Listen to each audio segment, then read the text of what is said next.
vortex. I'm sure you're familiar with this footage.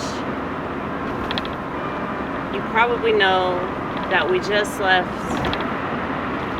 the bar at Twin Kegs 2 in Nashville, Tennessee.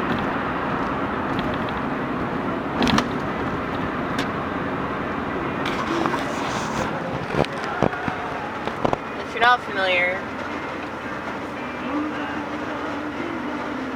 we do stand-up comedy, unfortunately. That was like the worst time in the world to do stand-up comedy because there's so much material, but people are so afraid of doing it.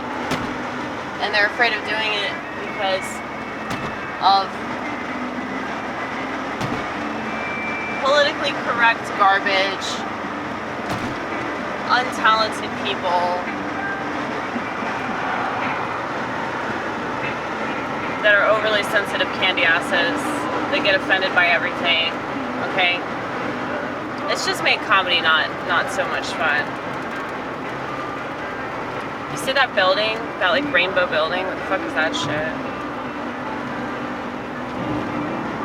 It's like another rainbow building. Pretty soon, like all of the buildings will be rainbow. Like,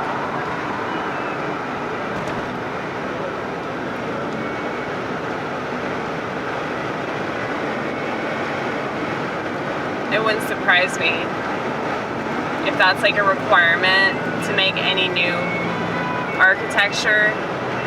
Like it has to be rainbow.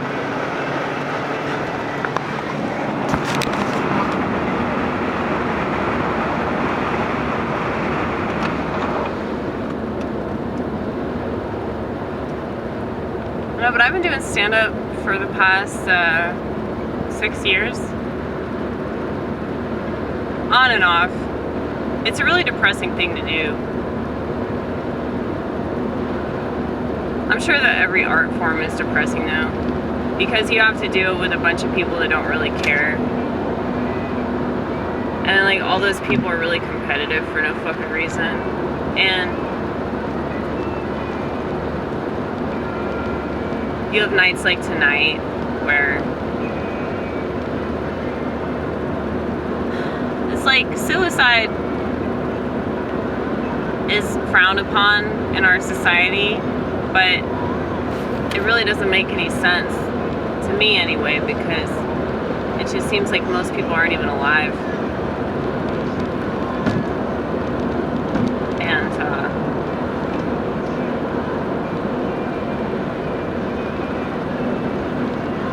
I don't know, I do get depressed when I think about the state of our society.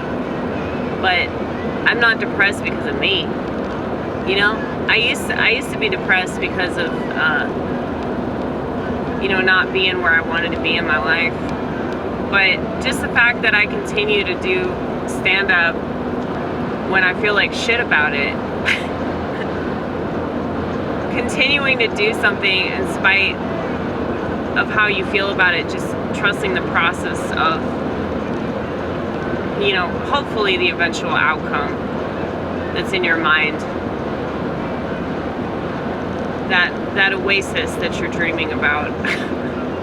Eventually it will come, right? But of course doing stand-up would be depressing though, because, you know, even if you're any good at it, it's like you're still like always looking for the next laugh. Like you're never satisfied with anything, you know? I'm not like everybody else. Like I don't get dopamine out of making people laugh or, you know, pleasing anybody. I really don't get shit out of it. I mean, if they laugh, like that's cool. I guess that's what you want, right? But what I'm saying is that it doesn't do anything for me psychologically. Whereas I think a lot of people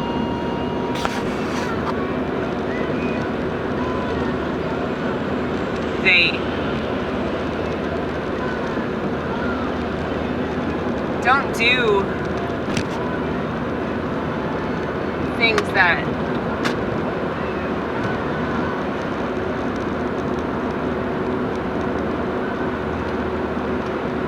they should do because they have talent, or because they have something to say that's really important, or they're authentic, you know? I think that most people do it because they want to believe that, but, you know, I think it's really difficult to be authentic in this day and age because nobody is challenging the culture in any kind of way. Like, so when people think that, oh, all because they don't have sex, or, oh, they don't do drugs or some shit, they're challenging the culture. But it's like, dude,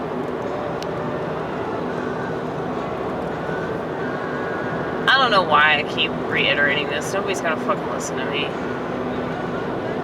Don't be like that about it. Don't be like that. Don't get all discouraged. Oh, but I can't help it, man.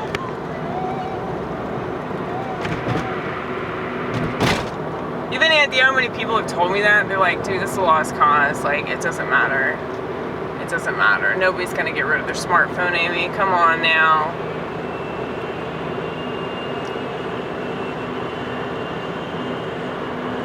Well, I hope to at least like raise the consciousness in relation to like how much they use the phone and what they use it for.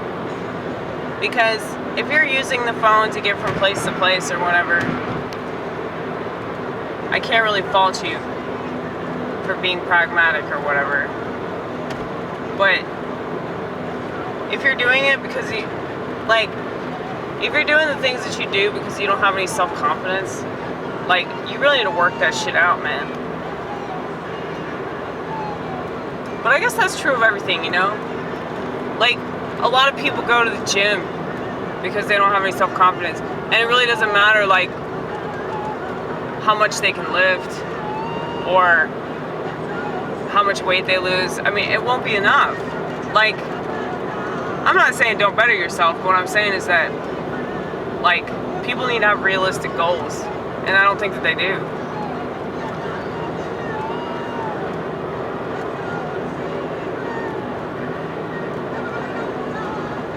My goal with comedy is just to get comfortable with myself.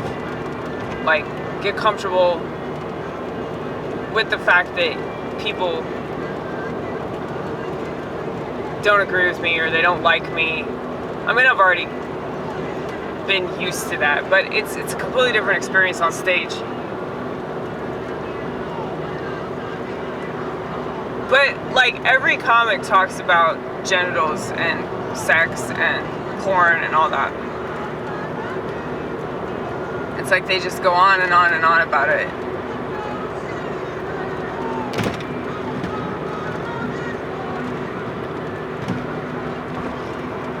And then this one girl went up tonight and talked about how she shit herself in a restaurant. But she did say that the guy she went on a date with became her husband. And I was like, well, at least there was a happy ending to that. I don't know. I don't ever want to like judge people because of their material, because I'm not them. I think that it speaks more about the culture than it does like an individual's perspective, because I feel like people are just kind of talking about what they think is going to get them a gig, or what they think people will automatically laugh at, or they'll like automatically agree with it. Right, yeah, comedy really is like the exact opposite of what it used to be. Which I guess is why all the comics like respect you so much, because like you're still old school. I will always be old school. Old school, old soul, 800,000 years old, no matter what my license plate says.